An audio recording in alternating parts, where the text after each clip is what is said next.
Sadly, one of golf's friendliest and most well-respected journalists won't be there to chronicle this week's events at Pebble Beach. British writer Bill Blighton, a member of the Association of Golf Writers for 25 years, has passed away after suffering a heart attack here in the States on Tuesday. He leaves behind wife Margaret and also 2 children. Bill Blighton will be missed by all of us. He was 54 years old.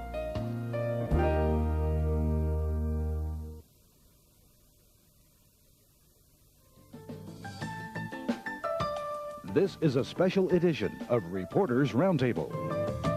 On location at Firestone Country Club for the World Series of Golf, here's WAKC Sports Director Phil Ferguson. Welcome to Reporters Roundtable. I'm Phil Ferguson, WAKC Sports Director, and I have a full line of guests here. First of all, let's start with Sergio Iwata, who is from Tokyo. He works with the Tokyo Broadcasting Company, also the Tokyo Sports Press. Thank you for joining me. Also, Bill Blighton, who certainly covers a lot, not only for the London Today newspaper, but for several other publications in London, specifically covering Nick Faldo, but here this week for the big week, the NEC World Series of Golf. Thank you, Bill. And also Mike Case, my partner at WAKC Sports, who will be joining me as we talk about the NEC World Series of Golf and what another exciting week as the greatest players in the world invade on the South Course out here at Firestone Country Club. Just a tremendous tournament once again put on here and a great spectacle for the city of Akron. Let's start with Bill Blighton. Bill, first of all, working with the London Today and the other publications, you came over here on Monday. What's your work week like out here? Pretty hectic. It's because I'm actually writing for 6 or 7 newspapers this week, and the newspapers are all rivals. So I have to write the same story 7 different ways, and I have different aliases on each story. So it is fairly hectic, and because of the time difference, I'm sure that Sergio has the same problem. Because of the time difference, you have to keep updating editions. So on a bad day, I can write 30 stories. Yeah, that's interesting, because we were talking about it a little bit off the air, and that is one day maybe you wrote, what, how many, 30 to 35 that's stories? Right. Well, the real big one was when Ben Wright made his comments on lesbians on the tour. I mean, we were shocked here. But I was writing for the sports pages on the actual LPGA Championship, and then, of course, for the news pages on Ben Wright. So I think I almost clocked to 50 up there. 50 stories in that day. So that's great. How'd that go over there compared to here? I know they're a little more laid back in England about that sort of thing. Well, of course, Ben is British, and so there was an awful lot of interest. And of course, we do have the tabloid press over there, and anything to do with sex, drugs, rock and roll, or anything else, and they really go big. Yeah, so we're trying to catch up with you here in the United States. Let's talk to Sergio Iwata just a little bit. Also covering for television station, also the Tokyo Sports Press. A full week for you, the time difference. When did you arrive here, and what is your work week like here for the NEC World Series of Golf? You can go over a little bit. I have been here in this country already 3 weeks. Okay. So probably after I finish this week, I'll be home. Very luckily. For this week, I'm writing for Tokyo Sports. It's an evening newspaper. The deadline is early in the morning, 8, 9 o'clock in the morning. So it's the local time of this local time will be 5, 6, 7 o'clock in the evening. So very, very good for me to write, to send a story of this World Series of Golf back to Tokyo. Let's talk about your perception of the city of Akron. Of course, we love this tournament, a big event for WAKC, as we have covered it from the opening day now to the closing ceremonies. Here in the city of Akron, your perception of Akron and how we put on a tournament here? I have a lot of good memories about this area with Akron. The first time I came over here was 1975 for the PGA Championship. The next year, 76, the World Series of Golf, they changed the format. Right. They changed the category of the eligibility. And number 1 of the order of merit in Japan has been invited, was invited. And Takashi Murakami, the number 1 player at the time, he played the 1976 World Series of Golf. And at that time, at that year, the Tokyo Broadcasting System televised this tournament back to Japan, and the Murakami took led the tournament the first round. Wow. On this 16th hole, his second shot, hit the water at the front of the green, that skidded onto the green. Onto the green. Wow. And he finished 67. Eventually he finished 9th place in the tournament, but since then I had a good, very interesting memories. Good memories here. You know, they had the American Golf Classic. That was way back in this course. Yes. They also had just the 4 major winners each year. And you've been covering golf tournaments for many, many years. I know that kind of ran its course, where you have just the 4 major tournament winners here at Firestone Country Club. You can only have one gathering following the 4 players. So when they changed over in 1976, of course, to the current format we're at, how did you feel about that? I think it's very good. It opened it up, and I mean, golfers need the opportunity to play. And I mean, these sort of very restricted events are okay. I mean, we have one back home in England, the World Match Play Championship, and you cannot really call it a world championship unless you have the world's best players there. And now there's so much strength in depth. You've got to go down to 20 or 40 to get the world's best there.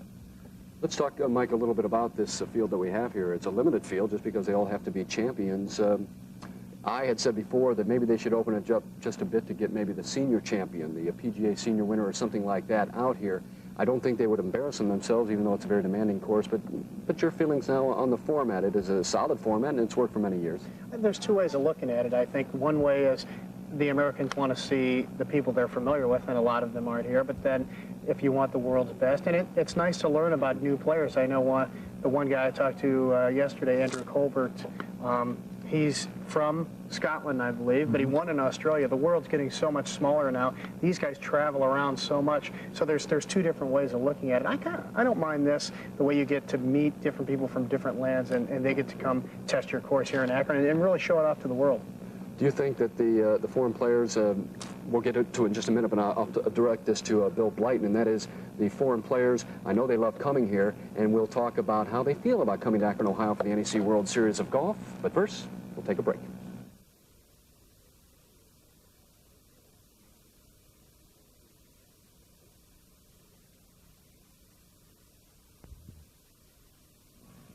Welcome back to Reporters Roundtable. We have several foreign journalists on hand, and I was talking with Bill Blighton about the foreign players and how they like coming over here. I know every year Bernard Langer usually misses this tournament because of the German Open. Several other players missed this tournament because of conflicting events.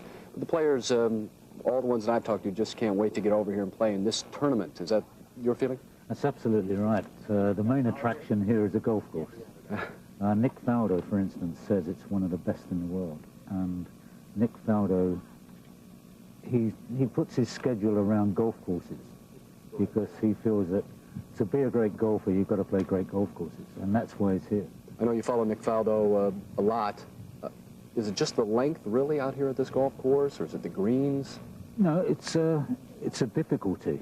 It's a degree of difficulty. I mean, you must drive the ball extremely well here, and players like that. I mean, it's all very well seeing scores of 22, 23 under par, but they actually prefer to be in a competition where they're shooting 6 or 7 under to win, because a tough golf course will bring the best out of them, and that's you know, and these guys, they know they can only improve by playing good golf courses. Let me just go off that a bit, because Jose Maria Olazabal, who shot 61 a few years back and 18 under par, I mean, that stunned the crew out here, the people that put this course together and lined it up. It was just an amazing feat.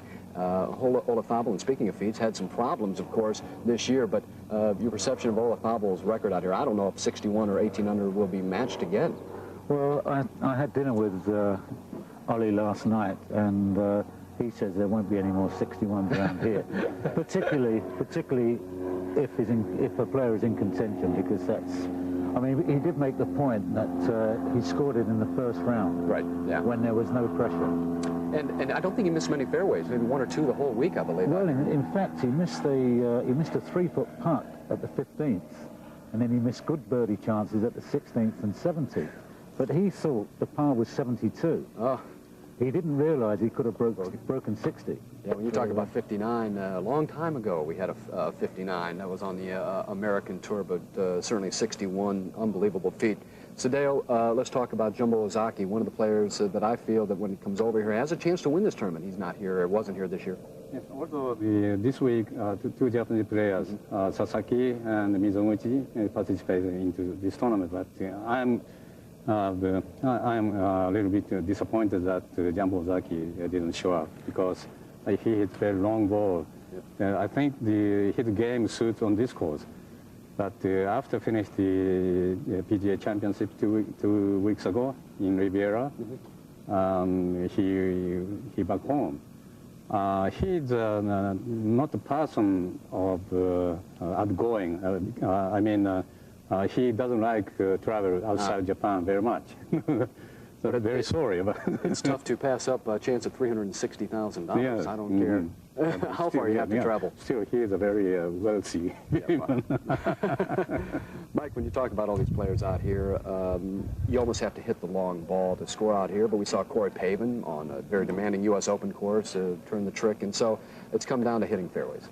Comes down to hitting fairways, and Nick Price did say that the thing he likes about this course is that you have to hit it long and you have to hit it pretty straight. You can cut on some, you can draw on others, but if you don't hit the fairways here and you end up in this rough or behind these trees, you're in for a world of problems, and everybody knows that. And he was saying, Bill was saying too, these guys love a challenge, and for you and I, it's just a hard course. These guys, they relish the fact that it is a hard course. I think the harder, the better, like you said, for the players. Bill, you mentioned this is your first time out here at the Firestone Country Club. I'm sure you heard a lot about the South Course out here, but has it met up to your thinking? It certainly has, and I think Sadeo may well agree with me here. We spend our life traveling across the state, so we see most of America. And certainly, in my experience, the Midwest, the people are by far the nicest. And I'm not saying that because we're in the Midwest. It just happens to be a fact. I don't know if it's because they don't get quite so many tourists and they don't meet foreigners quite so often as the people in Florida or California do. But, I mean, the degree of hospitality here is tremendous. You know, I think it's interesting to talk about the golf here in the United States, but you talking about golf in Japan, it has certainly picked up. Going into Japan now, certain times of the year, like right now, not a tough time to get a tee time there in Japan, whereas in the peak season, you're in trouble. Yes, but you told me that you were in Japan a couple of years ago, and we found difficulty. Well, when I was in Japan, I had a tee time on one day and got on 3 days later. So I tell you, right now, if you come back to Japan, you can secure the tee time very easily because sagging of economy of our country, it has been many golfers played with the cooperated related golf. Now they've gone, not gone, but they reducing the number of the round, so you can get tee time. I think the folks would here know that you can get a package deal of maybe breakfast and golf and maybe lunch for $12 or $15 on some of the courses that we play on.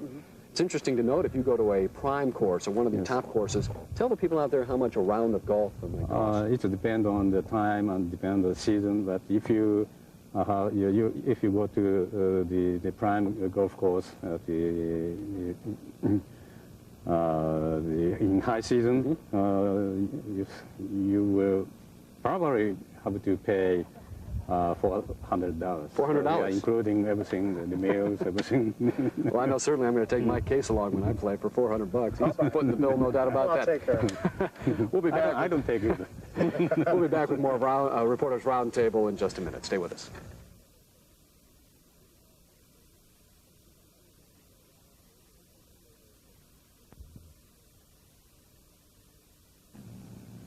Welcome back to Reporters Roundtable. What another great week. The NEC World Series of Golf out here at Akron, Ohio. Sadeo Iwata from Japan, the Tokyo Sports Press with me. Also Bill Blighton, who writes for London Today. Of course, Mike Case at WAKC. And Mike, just another great tournament. Great to cover this event, I think, better than ever. Better than ever. A lot of players, a lot of first-time players here. I think 12, a quarter of the field is a first-time player. I was wondering, though, Are there any players from this country that people in Japan really follow? I mean, do they follow the John Dalys? Do they follow the efforts of Corey Pavin and Tom Watson and people like that? Yes, in some tournaments, particularly toward the end of the year, October, November, we have a series of big money tournament, and many foreign people, including the American people, American players. I mean, right. Like John Daly and Nicholas still show up. A lot of the players from this country comes to our country and play. And many Japanese the people like to watch them. Okay. Yeah. Just going off better, that. yeah, no, I think they prefer to watch them than watching Jumbo. Okay. Just going off that a bit, because here in America we kind of talk about football players, baseball players, basketball players, and you kind of go with the golfers, certainly John Daly. But in Japan, golfers up there pretty high as far as athletes, people that people look up to, golfers. Yes, I believe the baseball is still number one, but You got Hideo Nomo. Everybody's watching from the Dodgers. Particularly, yes, the Hideo Nomo, he's now playing for Dodgers in LA. But generally speaking, the baseball is the number one, and we have the national, the sports, traditional sports. It is sumo wrestling. I think it's something different. The baseball. Then recently, the soccer is getting up. At the golf, get number 2 or number 3. Okay. Yes. Great. How about you, Bill? Well, of course, our big game is soccer. Right. I mean, that's soccer rules in Britain. How are the golfers perceived there? Golf is very, very popular. In fact, there's quite a big gambling industry with golf because We don't know much about that. That's not allowed here. Let us well, we have in on that. we have legalized gambling at home. There's betting, we call them betting shops, and there's an awful lot of money invested. Now, the strange thing is, one of the leading bookmakers over there is a company called Corals, excuse me, and they tell me they take more money on American golf than they do on European golf, simply because Sky Television back home is now beaming every American tournament through the satellite into the houses. So there's quite a big sort of gambling industry there in golf. Do the players like coming and playing on these lush courses, or do they like their hometown courses better where the wind is changing and the weather's changing? Because we talked about how they like a challenge. Well, the interesting thing is Tony Jacklin, of course, who won the 1969 British Open and followed by winning the US Open the following year. He said, and he's said this many times, that for a European player to reach the next level or to step up a level, he must come to America and play. He's produced good examples. I mean, Nick Faldo for one. Nick Faldo is a member of this tour. He's just rejoined this year. Sandy Lyle, who's won 2 majors, he was a member of this tour. And it's a direct reflection of actually playing in America. I mean, the European golfers are gifted in as much that they have to play a lot of different types of shots in Europe. So if they do come to a situation anywhere in the world, they've probably got more weapons in the armory than an American golfer. Like a Faldo, if he wins a major tournament, big news certainly over there, right? Yeah, but the great thing over here is the consistency of the courses. That's what you don't get in Europe. The climate is fickle. Here, they're normally playing with the sun on their back, and the courses are set up more or less the same each week, so they get into this groove, and that's very important for confidence too. Do they feel the same way over in Japan? Yes, we have more than 2,000 golf courses in Japan, but many of them, most of them, they use the bent grass for the green, but we use the coral grass for the fairway. It's dormant in the summertime, but it's going to die in the fall to spring. So the condition of the golf course is much undergrade compared to these countries. Yeah. You talk about Tony Jacklin winning. I mean, are they really known in your country after they win on American soil? I mean, some players will go and play in Japan. you know, their whole life and win 30 or 40 tournaments, but when they come over here and take an American tournament, is that when they really are known there in the country as a great player? Yes. For instance, the Isao Aoki, he's now playing in senior. And he came to this country first time in the mid-1970s. But he realized that getting better for himself, it's absolutely necessary to play on this country's golf course. Same with, I mean, Nick Faldo, he won at Doral in March, and it was very, very big news back home. It really was, and that's right in the climax of the soccer season. But I mean, I was under all sorts of pressure, demands from newspapers. I didn't even work for, they were calling me because he'd won an American tournament. Right. It's you know, because it doesn't really happen that often. And you talk about American tournament. We have already named our Ryder Cup, getting to the American Ryder Cup, which is a great spectacle, one of the most exciting events of the entire year. Of course, Lanny Watkins, the captain this year. But interesting to note, the Ryder Cup and European Tour will be selected tomorrow, Monday. That's right, and it's going to be very, very interesting because for the first time, we have the same selection system as the Americans. 10 from the money list, excuse me, 10 from the money list, 2 captains' picks. And that's had an awful lot of criticism back home because we feel that we should take every advantage we can get. But I'll touch on the Ryder Cup. We'll finish this in a minute. We got to take a break. But Bill, we're going to follow up with the Ryder Cup and who may be on that team. We'll be back with Reporters Roundtable in a moment.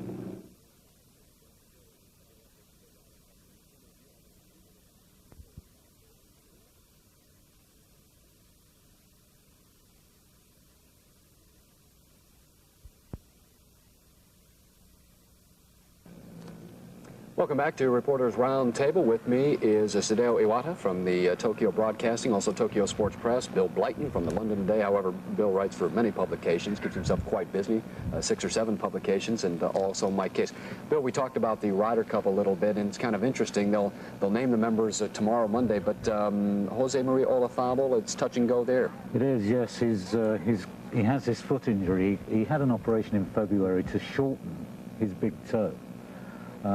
And they put a metal pin in the joint. Now that metal pin has become dislodged and it's causing quite a lot of discomfort. He's also been diagnosed with having a tumour between his 3rd and 4th toes on the nerve end, which is going to require surgery. Same foot? Same foot. So he's actually having trouble walking, but it's not, I mean, it's not affecting his golf swing. But the big problem is, he says that when he hits his initial shot, normally he would walk towards the ball, picturing the next shot. Right. So when he got there, he knew exactly what he wanted to do. Now he says that it's affecting his concentration because he's just trying to get to the ball in the least amount of pain. And Bernard Gallagher is going to have to make a very difficult decision tomorrow.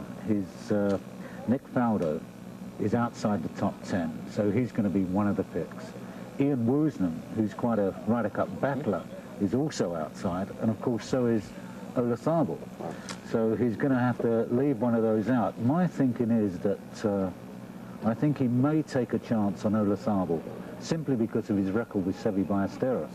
They've played 16 4-ball and foursomes matches together and lost only 3, which is some record, and I think he may... Olazabal says he doubts whether he could play 2 rounds a day, but I think come the match, if he's there, he will do it. You talk about the World Series of Golf, how great this event is with the Ryder Cup, and you've covered the Ryder Cup many years. It's exciting, very exciting. Well, I rate it the golf's premier event now. There's patriotism, there's everything in there, and the atmosphere is electric. At Kiowa Island, when Bernhard Langer had that 6-foot putt to retain the cup and missed it, I mean, you could have cut the air with a knife. Everything went very still, and I know you get that in golf generally, but I mean the atmosphere is absolutely amazing. There probably aren't many times when France is rooting for England and England's rooting for Italy, and that's right. Yes. Right, it doesn't happen very often out there, does it? That's right. No, some of the members of the team already locked in. Oh yes, there's 5 or 6 at the top. I mean, you've got your Colin Montgomerys, of course, lost a playoff to Steve Elkington recently for the PGA Championship, and you've got your Colin Montgomerys, you've got Seve, you've got Rocker's in there again. Now, Sevi's had some back problems, right? He has, yeah, and he's also got he's lost a lot of confidence. You've got an injured team. Yeah, yeah. Well, in fact, Lenny Watkins said when he named his team, he said, I'm not buying all this European hospital stuff. Yeah. He said when they come out... It's just like in pro football, they always talk about teams, injury report, this guy's hurt, and they play come Sunday. Yeah, you should know about the President Cup. There are many good players that comes from South Africa. Right. The Aniels from South Africa, Nick Price, Zimbabwe. Fulton Allen, good player. Yeah, Norman Elkington Right. from Australia. And they are unfortunately not involved into the Ryder Cup. Then the President Cup was slated last year between the U.S. team versus the other than the European team. Tour.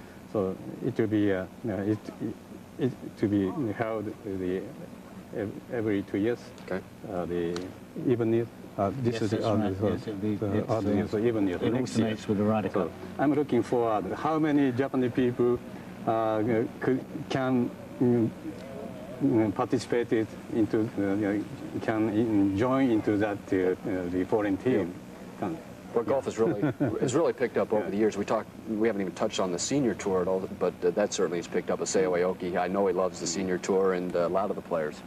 Everybody that I know, and a lot of people, a lot of fans really like the senior tour because those are the guys they grew up watching, and they miss them. I mean, they miss Trevino, they miss Chichi, and they miss Nicholas and those kind of guys, and they still think they have it, and they like to watch Arnold Palmer, and I like to watch those tournaments too. Let's talk about Jose Maria Olazabal, because I know that one of his favorite all-time restaurants, and it may be one of the reasons he comes here and plays in this tournament. Can you touch on that for me? Yes, indeed. In fact, earlier this week I was with Jose and we had dinner. Is it Canton? Canton, right. Canton, yes. It's Baker's Cafe. And the Just gave a plug for Baker's Cafe. Right, but the interesting thing is Manuel Martinez and his cousin Jack, who jointly own the restaurant. Manuel is Sevi's private chef at Augusta.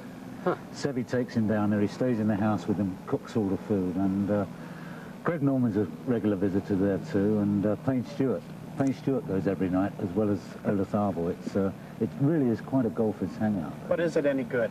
We've already plugged them. Is it good or not? The food, I'm not being bribed for this, but the food is excellent, and the steaks are something out of this world. Yeah. They really are. So you beef up when you come to Akron. You gain some weight. Absolutely, yes.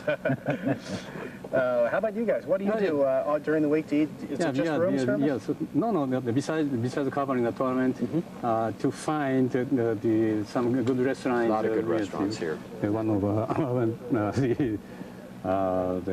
But the stay here in Akron, is very enjoyable. Like I said, this is our big event here in Akron, Ohio. One of the biggest tournaments. A lot of players have talked about this tournament being a fifth major.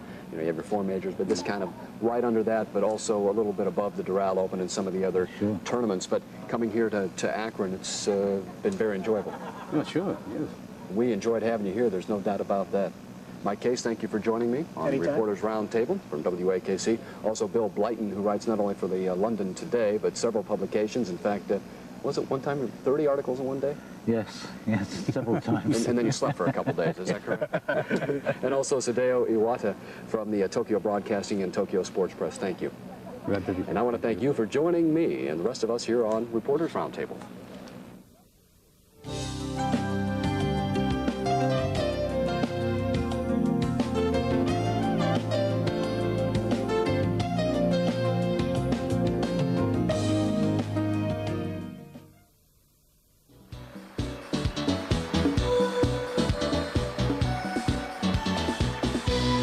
By far, the players at a PGA Tour event are outnumbered by the men and women writing and talking about them. For example, last month at the Players' Championship at the TPC at Sawgrass, there were 144 players in the field. At the same time, there were nearly 1,000 media credentials issued. That's about 7 members of the media per player. They're two distinct workforces with two distinct objectives, yet for business purposes linked together. Covering the PGA Tour has become an event in itself. Each week, reporters from every sector of the media attempt to satisfy the ever-increasing thirst for information on the game and its players. With about 150 players at every tournament, finding the story presents a challenge. There's a lot of area to cover, a lot of ground to cover, and golf is there's a lot of different stories out there. You know, I think every day on a golf course there might be 10 or 12 good stories. Not just the leader and the runner-up. You know, there might have been somebody who, for whatever reason, whether they had a good day or a bad day, make some kind of compelling story. We're fortunate that every Sunday, you know, a different story unfolds. If you talk to these guys and kind of get inside their heads a little bit, I think the stories are different enough to make every new Sunday interesting. You know, there's a totally new story to tell out there each week, and that keeps our job pretty interesting. You're talking about a day starting for the players at 7:15 and maybe ending 12 hours later. It's not a self-contained arena or a field. The daily grind for the PGA Tour press corps varies. I normally arrive here at 8 a.m. because the first edition's in London. They like to have the copy in by 4 p.m. London time, which, I mean, if you're on the West Coast, that's, 8 o'clock in the morning. So I'm actually filing a copy before the golf has begun. I try to get here about 8 or 9 o'clock, take a look at the leaderboard to see if there's anybody that's gone off at 7 o'clock that's gotten hot. Putting in the time to get the story poses its share of challenges. Getting that story out on time can be interesting. The toughest part of my job is normally comes on a Sunday evening when the tournament is about to finish, because it's time for 6 o'clock on the East Coast. That's 11 o'clock in London, and that's right on edition time. And I often have to, they all want it, all 8 newspapers want it at 11 p.m. London time. And I don't get a chance to write. I literally pick up the telephone and I will ad-lib the copy to one newspaper, put the phone down, dial another number, ad-lib again, because I simply don't have time to sit down and write. Interest in golf is international. This show, for instance, is seen in more than 50 countries. That's a lot of interest. So not only do players meet the press from the United States, but they also deal with writers who are drawn here from around the world. And this is where the press congregates, the media center. With players spread out over 18 holes and some 7,000 yards, this is the best place to follow the action, to get it into context, and to send news about it around the world.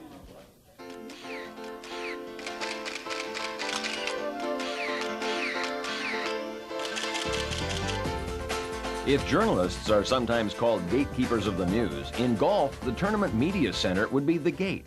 5, 4, 3, 2, 1. Information about more than 150 players passes through the Media Center by way of state-of-the-art communication systems. All the golf action is tracked by computer technology available in the Media Center. Jane Stewart, 3 under. We have the laptop computers, which you can find any player's score up to date to almost stroke by stroke. And the way we do that is on each green you have a greenside scorer who has a set.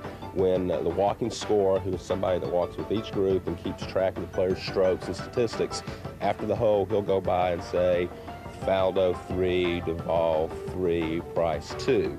Well, that greenside score will then input the scores. As soon as he inputs the scores, they go automatically to all the computers across the golf course, and it's updated.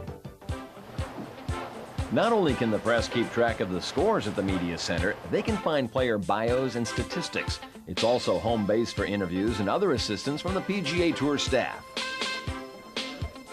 Yeah, he's got, like I told you yesterday, the Australian TV here, and they're going to do that thing tonight, and they're going with him to New York. We're basically here to make life easy for the press and the players, and hopefully to get the two together where they complement each other and everyone's happy. The basic job for all of us on tour out here is to make people feel good about the PGA Tour. So anything that we can do to help the press, whether it be information or actually going to get the players or perhaps giving them quotes, background information ourselves, that's basically what we do.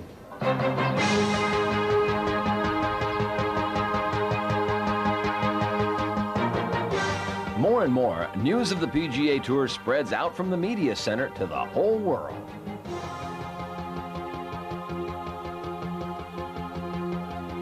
The tour is now a major force in sports, where around the world people want news daily on what's happening with the PGA Tour.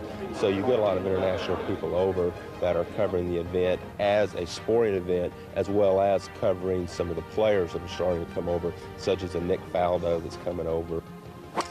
Nick has the status of a Michael Jordan back home. He really is that big. Of course, he's now won 6 major titles, and you know, the interest is phenomenal.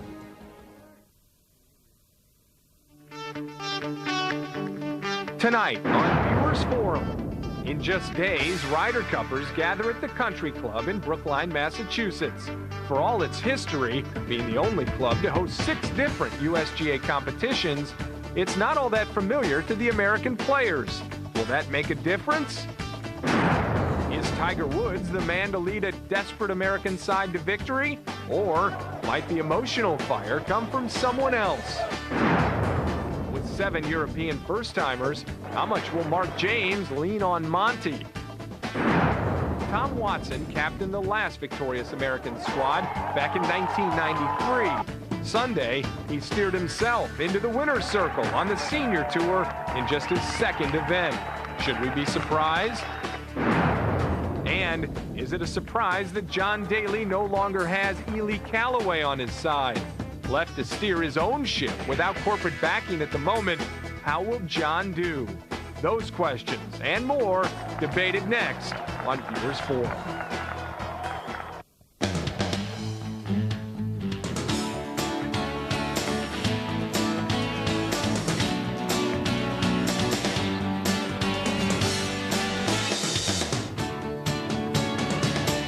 Hi everybody, Craig Cann here. Welcome to Viewers Forum. We'll bring you, the viewer, in just a few moments. First, we want to introduce you to our panel. Very important guests tonight. First, immediately to my left, Bill Blighton. Want to welcome you, golf writer for 8 national newspapers, including the London Daily Telegraph. Thanks for being with us, Bill. You're welcome. And also Bob Bubka, author, The Ryder Cup, golf's greatest event, and also the host of Golf.com's Outside the Ropes. Want to welcome you to the show as well. Thank you. Of course, we see you guys at every major event anyway, so we've got a couple of big events to talk about. First, let's kind of talk about the news of the week, and we'll begin with pretty much the biggest news today. Tom Watson, the guy turned 50 on September 4th. We aren't even out of September yet, and he's already got a victory. Does that surprise you? How important was that today? Not at all. I mean, Tom is an adopted Brit, having won 5 British Open titles, and it doesn't surprise me at all. He's just a class player, and it took him no time at all to show it.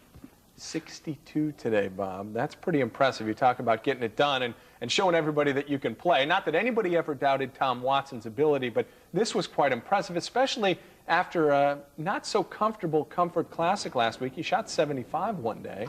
He's got a lot going on, though. He just recently got married. I think the honeymoon's going to be postponed a little further down the road. He had indicated he'd only play a couple of times. With this victory, I think he's going to stay out there. Yeah, it's going to be real interesting to see how Mr. Watson does the rest of the way, and certainly we now know that he is out there to be reckoned with. Hale Irwin, you better look out, and everybody else, Fleischer, etc. Let's talk about John Daly. Earlier this week, big news, Ely Callaway and Callaway part ways with John Daly. Drinking, gambling, all allegedly in the mix there. Your take on it, we'll start with you, Bob. Well, you know, John's actually in a battle for his life. I mean, alcoholism is a vicious disease, and can only hope the best for John. I mean, golf is secondary right now. Has to get his life in order and then worry about golf. And he's such a popular draw that if he gets his life in order, the contracts will come down the road. We just wish John the very best of luck. But we've been saying this for so long, Bill. I mean, it is serious, but we've been saying it's serious for more than a few years. Can he get it back? Can he get his life in order? That's the $64,000 question, but I think the saddest thing of all is that he's lost a great deal of support with Callaway's decision. I mean, Ely Callaway did say from the outset, when Wilson dropped Daly, right, Callaway moved in, and Callaway said, we will support this guy all the way through. And that's what John needs. He needs people around him who love him, adore him, and want to see him right.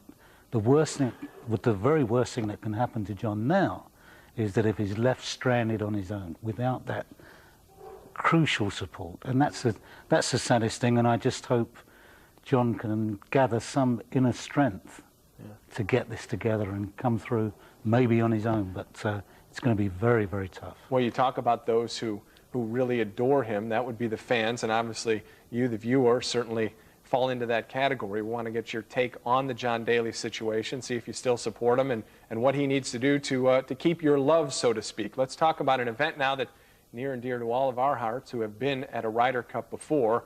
Here we go again, and boy, you couldn't pick a better venue, but could you pick a better venue, Bob, when you talk about the American side? This is not a venue that the Americans know all that much about. A few of the players played at the U.S. Open back in '88, but other than that, it's a few practice rounds here and there with Captain Crenshaw.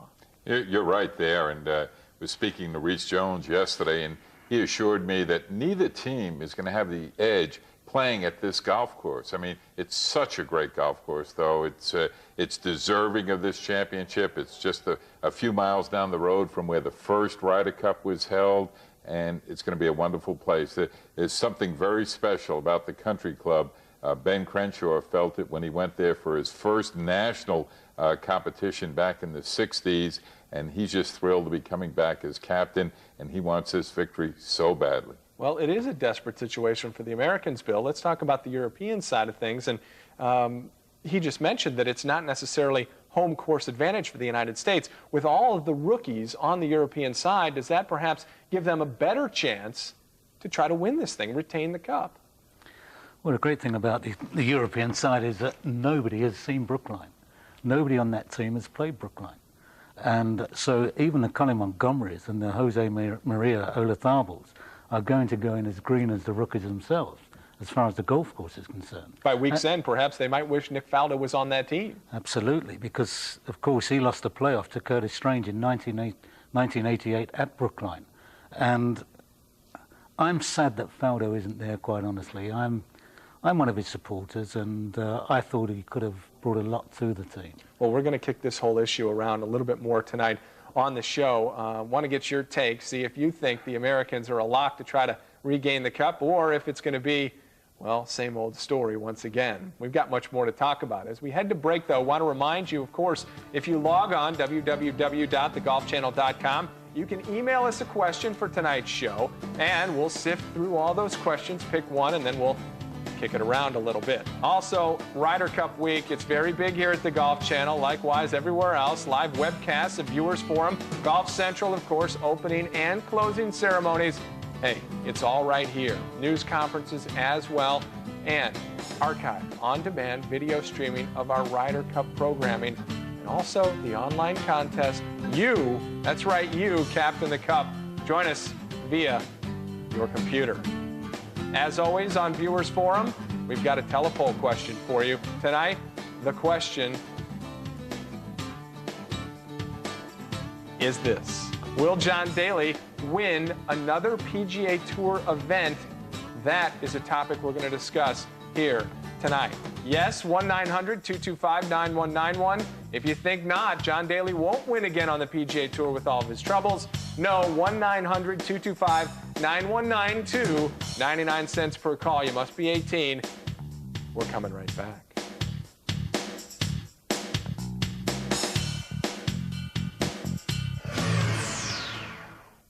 These are very small. This is an old golf course, and the holes are long, but the target areas are very small, so it's going to be very interesting, and especially when you get into the match play situation, will players be going for away from the pins, trying to just protect themselves, not getting in trouble? It's a great, great match play course. Well, like it or not, they may be going away from the pins because they might not hit the greens. And we talked about some of the players from the American side who have perhaps been there before, and talking about this, is there an American advantage? Pate and O'Mara tied for third at the '88 Open. Payne Stewart tied for 10th.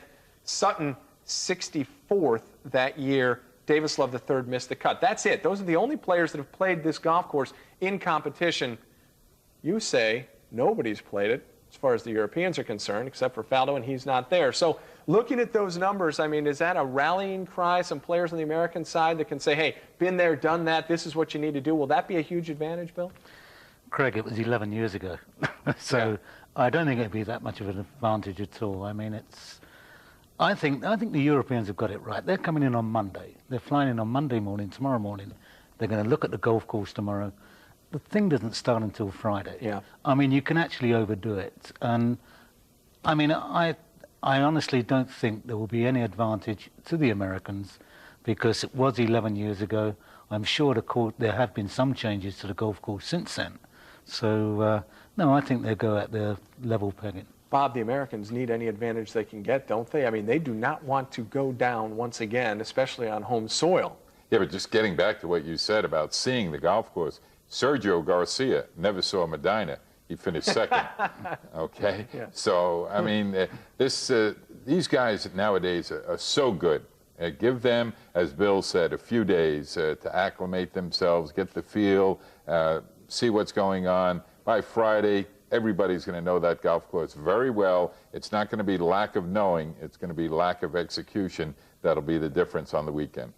Good point. Let's take our first call of the night. Jenny from New Jersey, welcome to Viewers Forum. How are you, and what's on your mind? Pretty good. Thanks for taking my call. Sure. What my question was, I recall 2 years ago, Tiger Woods and Mark O'Meara on Golf Talk Live speaking about how they didn't think it was fair that unless it was a girlfriend or wife there, they couldn't have anyone come with them. Now that it's back in America, and now that Tiger has his girlfriend, Mark has his wife, and their immediate family there, do you think that will help the American team, will give that American team more of an edge to want to go out and win because they have that extra cheer team there for them? Well, your take on that, guys. I think if they need that as their rallying cry to get motivated, we could be in for a little bit of a controversy there. They don't need to be looking for that. But we remember that whole situation. Oh, absolutely. I think Jenny is quite right. I mean, she's, in a sense, because what you need to be at the Ryder Cup more than anything else is relaxed. And if that means having mum, dad, the girlfriend, whatever with you, if that helps you relax, it's a very, very pressure-packed situation. So anything that can bring on relaxation at a Ryder Cup is a good thing. For what it's worth, the European Tour players did not have their caddies flying over with them on the Concorde. To the best of my knowledge, they were business class, arriving about 4 or 5 hours later, or that's the itinerary. So I'm sure that hasn't set well with a few of the players. I believe Westwood was outspoken on it. Let's get to our next call. We've got Bob from Ontario. Welcome to the show. What's on your mind? Hi, guys. How you doing? Doing great. Thanks for the call. Sure. I just have a few comments. I was at the Canadian Open the other week, and Tiger Woods was due to play but backed out due to fatigue. And I just want to see what your comments would be when there's guys on tours such as, Vijay Singh, Fred Funk, some of these guys that are a lot older than Tiger and play a lot more tournaments. And I think possibly it could be due to the fact that the minimum number of events that players have to play is only 15. And with the purses getting so high, I think that maybe the tour should look at upping that amount of tournaments to maybe say an 18 or a 20 minimum so that more people get to see like the golfers that we look up to. And I'd just like to see what you guys have a comment on that or not, and thanks for taking my call. All right, thanks for the call, and certainly this is not a new issue. A lot of folks have been talking about this over the last actually couple of years as the tournament number has risen and also purses going up as well. And there's more money to play for and thus perhaps fewer events that need to be played to reach that money standard. Does that upset you when players pull out, Bill? I can understand Tiger Woods to a certain extent. I mean, it's very difficult to compare Tiger Woods with Fred Funk, and that's absolutely no disrespect to Fred. Fred Funk is going to be fatigued because he went 36 today, and he's going to go in a playoff tomorrow at the BC Open at 8:30 in the morning. Get that in there real quick. But, I mean, the point with Tiger is that he is in contention so much more than these other guys, and that is mentally draining. That's another thing you've got to give of yourself to a golf tournament. And so he's under quite a lot of pressure, an awful lot of time, and I can understand him taking the breaks when he needs them. But at the same time, I think there will come a point when some sponsors are going to say, look, what's going on? Yeah. We're putting mega bucks into your golf tour. Where are the players? Bob, Ben Crenshaw said, I believe, to David Duval and Tiger Woods, you better pack your stirrups because we're going to ride you at the Ryder Cup. And thus you need to be prepared. You know you're going to play a lot of golf. Taking an event off a couple of weeks beforehand to mentally prepare and also, as Bill mentions, physically prepare. Do you have a problem with that? No, not at all. You really have to analyze Tiger's schedule. I mean, besides his golf, I mean, he has so many endorsements and commercials. And, you know, probably $100 million in the bank at 23 years old. He's going to pick and choose. You know, Jack Nicklaus did that his entire career, got ready for the majors, picked where he wanted to play, and I think that's going to be the wave of the future. As you pointed out, there's just so much money out there that you don't have to play, you know, so many events. You play the first event, the match play championship this year. Jeff Maggott, he wins it, he won $1 million. I mean, that's a pretty good year, whether you play any more. You know, he's in your category. Yeah, right. Okay, thanks. Let's take a quick break. Talking about fatigue, Padraig Harrington, who played the BC Open, and of course he'll be there in a few days at the Ryder Cup, talking about just that, playing the week before. Let's hear from him. I'm having a day off tomorrow, that's for sure. Just rest, maybe go to the gym or something like that, but no golf. When are your plans to pick back up the clubs to get ready for Brookline? Tuesday morning, I think, is official practice. You know, I'll meet the team tomorrow, and you know, we'll start officially practicing Tuesday. And welcome back to the show. Ryder Cup odds. You'll be familiar with these odds, Bill. I'm sure you've wagered a few pounds here and there. Well, what do you think about that? I think it looks pretty. I think it reads pretty right, actually. The bookmakers, obviously, they're governed by, well, certainly the bookmakers in London, how much money is put on and where the money goes. That governs their odds. And you know, I mean, there's a lot of people out there who want to make money, and there's some pretty wise guys out there too. So I think that looks pretty realistic odds. 3-1 on USA, 11-4 Europe. But don't count out the tie. Speaking of wise guys, you're certainly one of them, and I mean that in a good way. You said before we went on this show your thoughts about how this thing's going to all play out. Go ahead and give us the honest take. I look at that American team, and as a European, it sends a shudder through me. They look so strong. David Duval, the only rookie. I'm a bit concerned that we have 7 rookies. I thought that Mark James had a chance when he made his 2 picks to at least put some experience in with the 6 rookies anyway. But the way I'm seeing it right now, if Europe can contain the United States to a 2-point deficit, that team would have done very well and will do better in the future. Well, Bob Langer went 3-1 last time around. Many thought he would be one of the captain's choices. He was not. Do you think we're in for an American kind of blowout here? I think the Americans are going to win handily, but I don't think it has anything to do with the captain's picks. I think it's time to move on for the European side. I mean, Langer and Faldo have been tremendous, but they're, you know, as Jean Van de Velde said, you know, somebody at 25 years old maybe can run the 100-yard dash in 9 seconds and be the fastest human being in the world. They can't do that at 40. Nick Faldo, really, he deserves to be on the team because of his record, deserves not to be on the team because of the way he's playing now.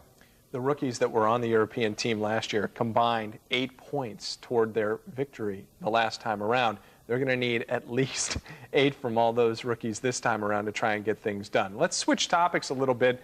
We want to take our next call, and all of our lines jammed with conversation about John Daly. We'll go to you, Andrew, from California. Welcome to Viewers Forum. Hello, Hi. Andrew. Thank you for taking my call, Craig. Sure.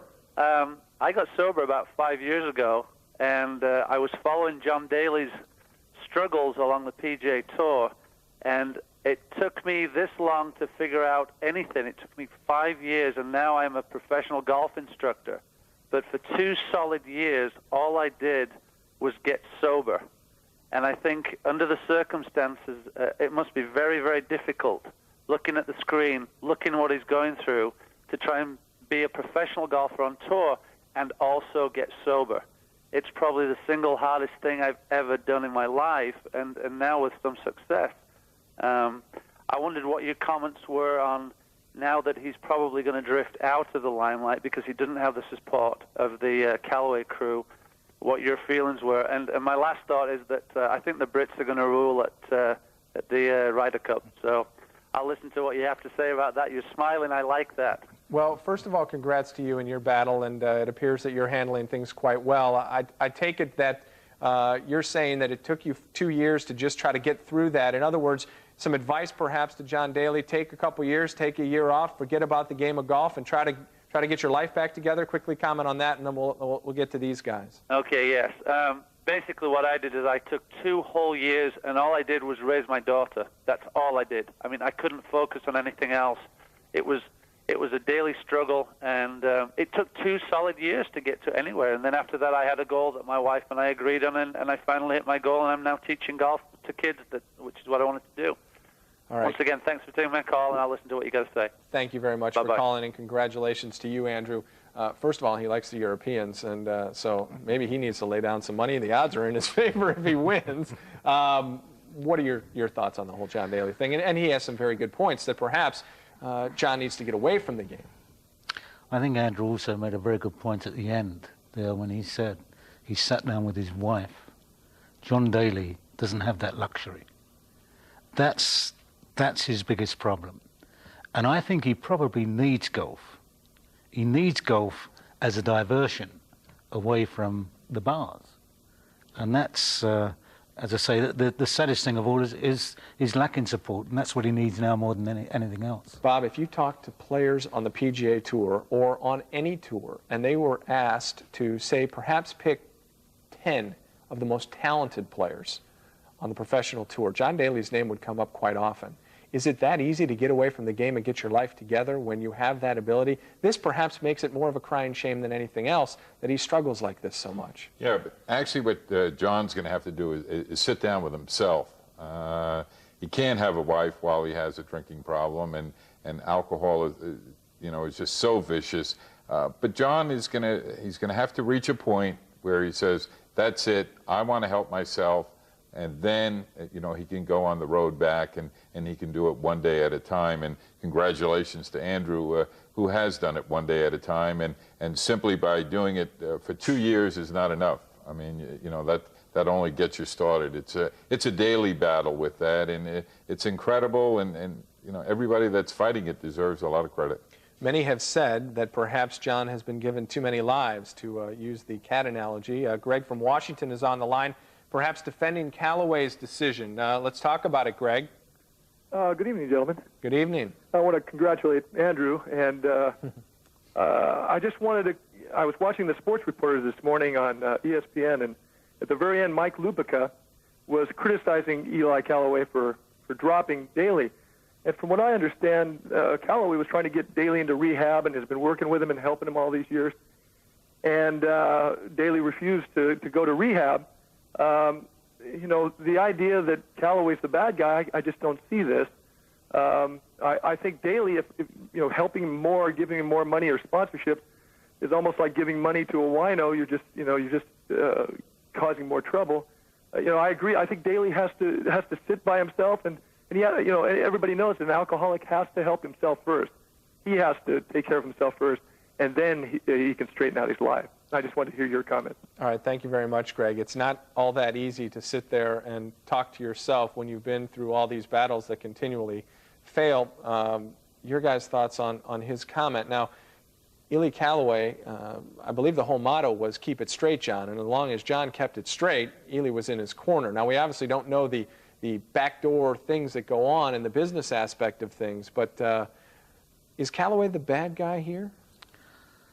No, I think Greg actually made a very good point. I mean, there actually does come a point where you say, enough is enough. I've given you so many breaks. But I still go back to, I don't think Callaways aren't they're not the bad guys at all. They've got so much patience to go along with.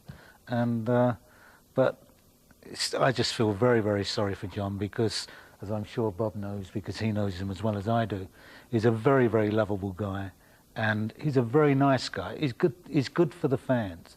He's actually good for golf, and I just wish there could be some other outcome than this. I think any criticism of Mr. Callaway is unjustified. He has been great for the game. Granted, he's made a lot of money with his golf equipment, but he's good people. He's good to his employees, and I don't think it's founded. John Daly, as Bill said, has just so much talent. Any time that you see John Daly come to the driving range, you'll see other pros stop hitting their shots and go watch. And I remember specifically at the Olympic Club in San Francisco at the U.S. Open, that had a fence that was 40 feet high, 240 yards out there, and John started blowing it over that fence, and fellow pros said, good golly, this can't be true. And it was a highway out there. They made John stop, but he launches it, and he's great for the game of golf, and we want him back. Everybody does. We want to see this have a good outcome. We're going to continue to talk about this when we come back from a break with our Golf Channel business analyst and also legal analyst Adam Barr, who has his take on the subject. As we do break, I want to remind you, this is our Viewers Forum telepoll question. Will John Daly win again on the PGA Tour? You see the numbers. If you want to vote yes, dial that one. If you want to vote no, dial that one. We're coming right back. Stay with us.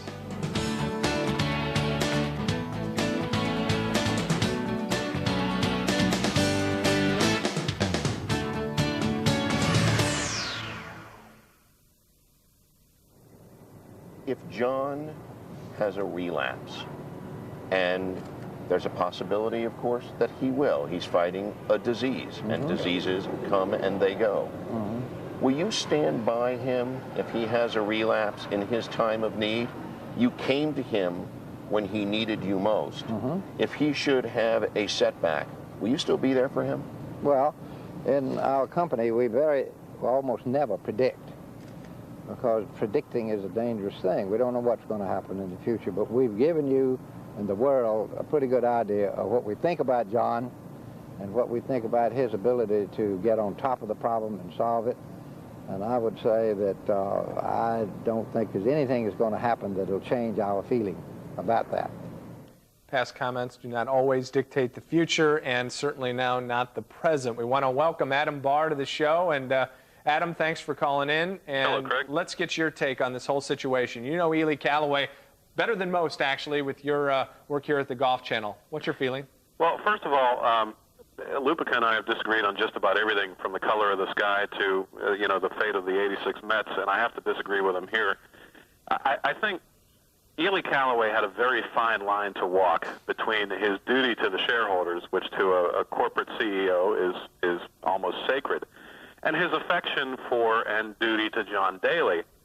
Something had to go. My calls to Callaway and my calls to corroborate things afterwards showed that Callaway really did bend over backwards. And even John himself went to the front door of a clinic before turning away just at the last moment because he thought that a third round of inpatient treatment since 1992 was not going to help him. Ely Callaway is not the demon here, as Bob and Bill have rightly said, and as some of your callers have rightly said. Ely had a duty to his shareholders, and finally both things could not be supported. And it's an insidious disease, and John is going to have to find a way to deal with it.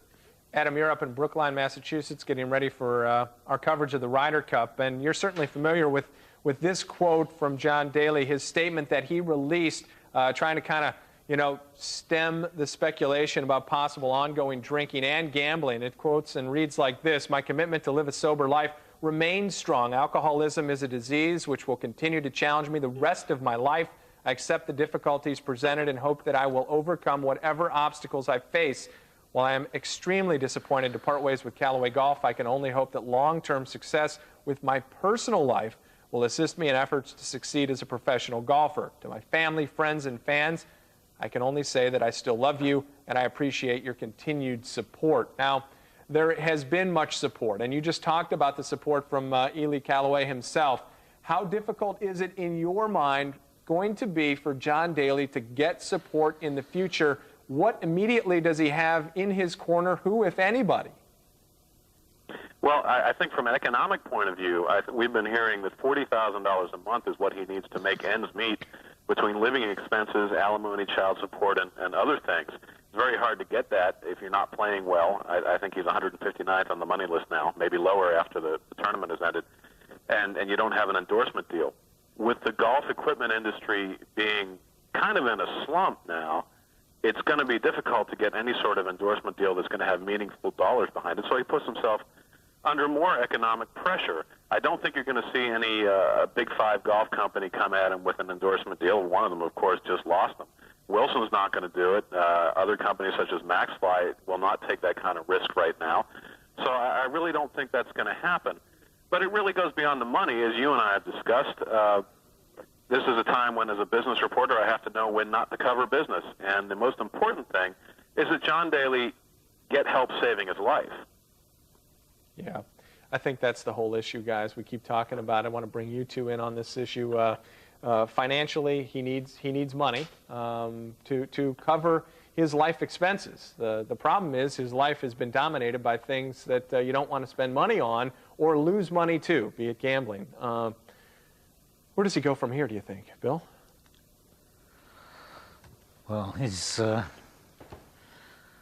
that's a very tough question. Where does he go from here? I mean, he's been just about everywhere he can go, and he's still struggling. As the British Open champion, he has that exempt status for some time. Mm-hmm. Let's just look to the future and say, hey, you know, if he spends the time to get his life together, i.e. what Andrew said a few moments ago, time passes, perhaps exempt status, it's not going to be that easy for John Daly, the golfer, should he not have his abilities on the golf course with it, so to speak, to try and maintain that status, despite the fact he's one of the best players in the world. Well, his status at the British Open is set for a long time to come. I mean, I think it's 64 or 65 years of age. But general tour status worldwide. Right. Oh, absolutely. Yeah. I mean, that's, yes, because of course that gives him attention for the tour. Right. And I see where you're coming from. It's, that's going to be tough, and it's, I hate to say it, but these latest developments, I can only see life getting tougher for John Daly. Yeah. We want to thank Adam Barr for calling in from Brookline, Massachusetts. Always great to get his thoughts on things, and he will continue to cover the story of John Daly from the business and legal aspect as we go on here at the Golf Channel. Thank you, Craig. All right. Thanks, Adam. Bob, we keep going back to, you know, and he said it right here, to my family, friends, and fans, I can only say that I still love you, and I appreciate your continued support. My question to you would be, and to you, the viewer, would be, how long do you continue to support John Daly? He needs everybody he can get. He does, but as we said all along, the help has to come from within. John Daly has to look at a mirror and say, wait a minute, enough is enough. Golf is secondary right now. His health, I mean, he could die. I mean, this is a disease that can kill, and John Daly's certainly at that level where it could go in that direction, and it would be a tragic loss. So, you know, we're pulling for him because we all love him in the business. Absolutely. Let's take our next call. We want to welcome in Barbara from Ontario. Welcome to the show. Hi, Craig. How are you tonight? We're fine, and we thank you for calling in. Thanks for taking my call. Sure. Of course, it's regarding John Daly, and you were saying who's out there that supports him. Well, I think his fans will continue to support him. And can I interrupt you and ask you why? And I don't mean that in a critical way. I just want to know, what would it ever take for you to say enough is enough? Well, alcoholism is a disease, and I don't criticize Mr. Eli Callaway. I think he was wonderful to take John on, but I think he should have realized what was involved. And I only wish he would continue for another year or so, support John. Maybe this latest incident was a wake-up call for him, and he just might pull through. But without support like Callaway, I don't know, as you've commented and others have, what's going to happen to John unless he can get it from within himself. And if he gets back on track, I think he will win another tournament. I'm calling for him to win the British Open next year at St. Andrews. Wouldn't that be a terrific story? Oh, wouldn't that be wonderful? Well, it certainly would. And Barbara, thank you very much for calling in. We've got a lot of great golf upcoming here this week, and I'm sure you'll stick with us on the Golf Channel and tune in to our Ryder Cup coverage. Thank you. Welcome back to Viewers Forum. Stateside winners here in the U.S. on the various tours, Tom Watson, and of course we haven't decided things yet at the PGA Tour stop, the BC Open. Brad Fax and Fred Funk, 8:30 a.m. They ran out of light to get that playoff done. But we do have a champion on the LPGA Tour, and we want to thank and congratulate Maria Yorth for her win in Kent, Washington at the Safeco Classic. Thank you so much for calling in, and hey, congratulations, first career win. Thank you. How special is it? We just saw you talking with Kelly Tillman of the Golf Channel a few moments ago on Golf Central. Could you put it into words for us? It's not that easy to beat some of the players you beat today. No, it isn't, definitely. I don't know. I just had a great round of golf today, and got a lot of birdies in and no bogeys, and it just felt really good out there today. When you look at the leaderboard, and I'm sure you did, unless you're one of those non-leaderboard watchers, and saw some of those that you were trying to knock off and kind of hold at bay and try to keep ahead of, did that make you nervous? Do you know where this puts you on the tour? Does it jump you way up confidence-wise? Oh yeah, absolutely. And by the way, I'm not one of those who look at the leaderboards. I'm trying to stay away from leaderboards actually, because that's the only way I can stay focused and be within myself. And it was really only on the 16th hole I started to look at the leaderboard, and I saw that I was up there and I had a chance to win the tournament. Well, you've done exactly that, and of course now your sights are what? First-time winner, perhaps the Tour Championship end of the year. What's on your mind now aside from a good night's rest, perhaps? Well, really, it's just try to keep on playing the way I've been playing this week, and my putting especially has been really good, and just try to keep on doing what I'm doing, and we'll see. I'm driving down to Portland tonight, and we'll see if what happens down there. Well, it's going on 6 o'clock out there on the West Coast, so I was going to say have a nice relaxing dinner and sip some wine or whatever you'd like to do to try to enjoy your victory, but I guess it's hop in a car and head on down the road. So okay. Best of luck doing that. Keep it straight, and good luck this next week. Congratulations, and thank you so much for calling in. We appreciate it. Thanks very much for everything. All righty. Okay, bye. Maria Yorth, winner today on the LPGA Tour. We, as always, want to tell you to stick with us. We've got more to come here on Viewers Forum. Thanks for coming back with us. Here it is. We've sifted through all the questions that have come down on the computers. If it came down to one player from each side to decide the outcome of the Ryder Cup on Sunday, who would you want that player to be? Good question. Clive Whitaker, Orlando, Florida. I'm going to pose it to you fellas. Pick one each side. Who would you put in the hot seat? Well, the obvious choice might be Colin Montgomery, but he's still struggling to complete an American dream. It's not happened for him here yet. So I think I'd rather go with Jesper Parnevik. Why so? He's played against the Americans week in, week out. He is not overawed by the Americans at all, and he's just got this wonderful attitude that he enjoys himself. He goes out to have fun. Eats volcanic dust, for goodness sake. You think he'll have a few cigars packed in the bag? Absolutely. All right. He'll be walking up if he's walking up in the last match, Groucho, move over. All right, Americans? Well,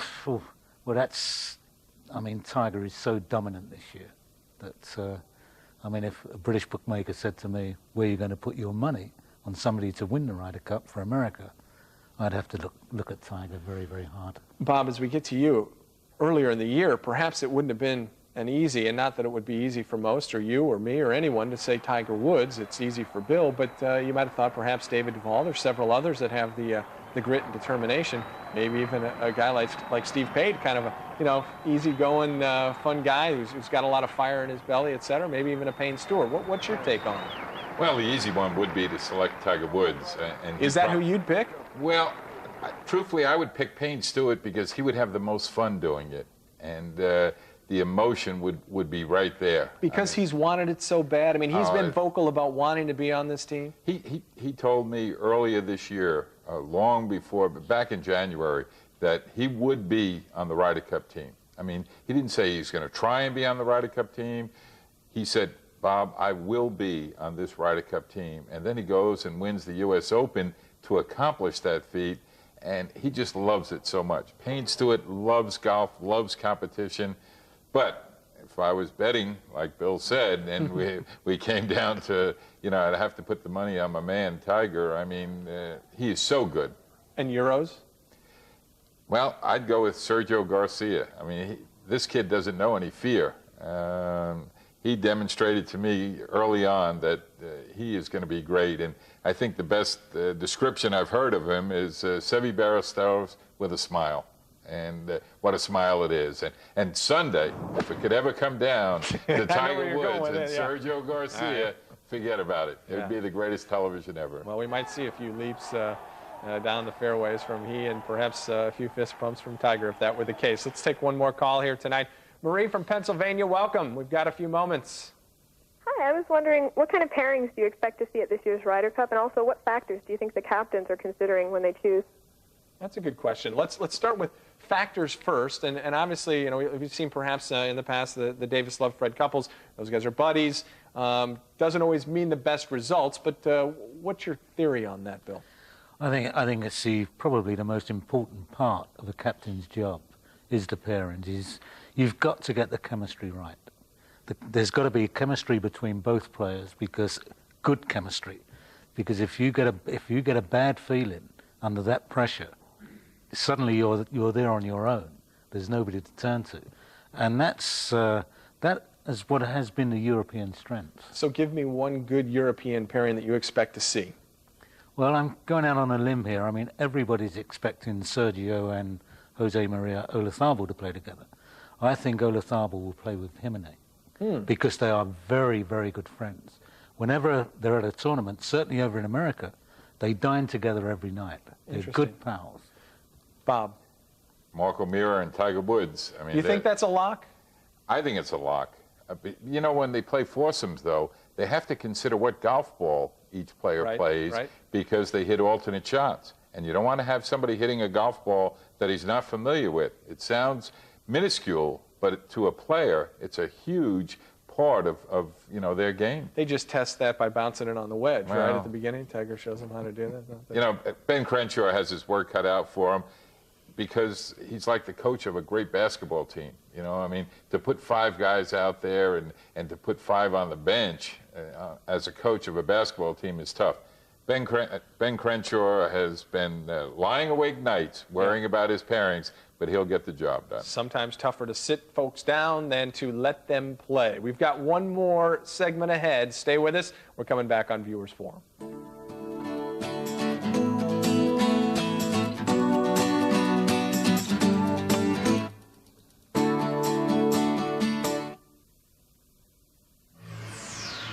Results of our Viewers Forum telepoll question. Will John Daly win again on the PGA Tour?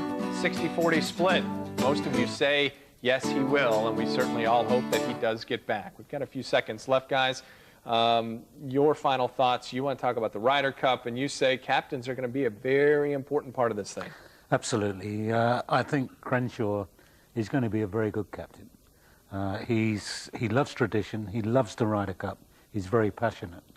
And Mark James is his own man. He's certainly a very, very tough competitor. And I think it may well rest on how the two guys set their teams up. Well, we know Seve had success. Bob, you've got a book right there, and I want to let you hold it up because it's great. You were a big part of it. Go ahead. Tell everybody what it's about. Well, it's actually the complete history of the Ryder Cup from 1927 right up to the future. And if you want to add to your enjoyment of what's going to be happening next weekend, I certainly would recommend going out and buying a copy. The forward by Jack Nicklaus. So there you go. When you put that name on top of a book, it's good reading. Thanks, Bob. Thanks, Bill. Thank you, folks. I'm Craig Cann. Thanks for watching Viewers Forum. Good night.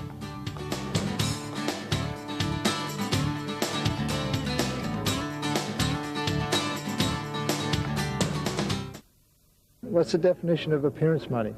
You know, is it money to come play? Is it money to have a lunch with the sponsor? Is it money to go and meet him for dinner in New York? Or is it money for something else that's not really associated for that week, but at the same time, you know, they get you some other ways. So has it been done before? Probably yes. But call it appearance money, you couldn't call it that. That said, Doral delivered an exciting Sunday with quite a bit of marquee value, and the cream did rise to the top in the end. And if the field didn't stack up to a Grand Slam event overall, it is still what they have dubbed a media major. This is Augusta for the press corps. What does it take to be a media major?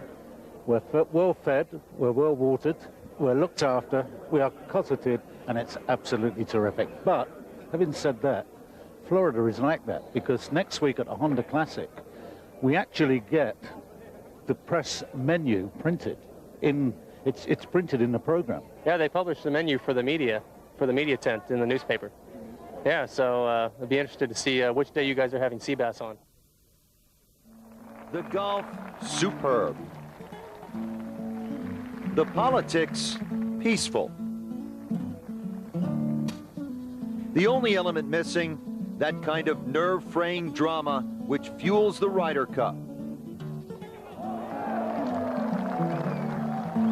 So barring a dramatic comeback here, Sunday figures to find Americans watching football or soaking up October's splendor, because there seems to be little compulsion to remain absolutely glued to the President's Cup. Still, this event scores high marks for the good feeling, camaraderie, and decorum missing at Brookline. Not everyone, though, is certain that the calm will carry through to the Belfry next year, where many of these U.S. stars will deal not simply with Monty and the Europeans, but the British press as well. I mean, if you walk out on that golf course, there are very few waving flags. There is very little passion being generated, and that's obviously because there's 8 different nations representing one of the teams. When it gets to the Belfry, Europe in golf are one nation, and I'll be very surprised if it goes along as gently as this one has.